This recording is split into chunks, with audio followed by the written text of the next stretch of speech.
ये वो पहली फिग है जिसको मैंने मल्च किया था।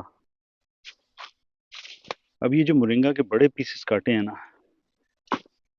इनको ज़मीन पर डाल दे के इनके ऊपर मेरे चिकन जो रन थी उसमें से मैं मैन्योर लेके आता हूँ, थोड़ा सा वो बिखेरेंगे ताकि वो इसको गलने में मदद करें।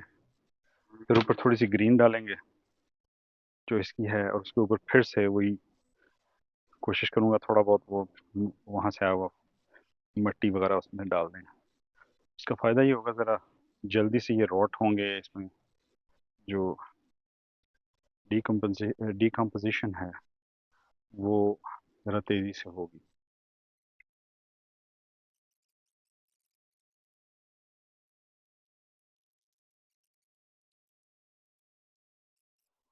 चिकन यार्ड से जो मैन्योर आता है उसमें बैक्टीरियल लाइफ बहुत बहुत ज़्यादा होती है, बैक्टीरियल लाइफ बहुत ज़्यादा होती है, बहुत अच्छी होती है।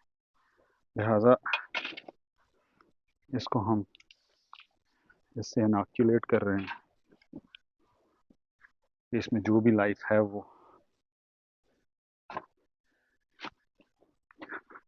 आगे इनको डिकम्पोज करने में मदद दे। यहाँ पे अच्छी कंपोस्ट बने, इवन दो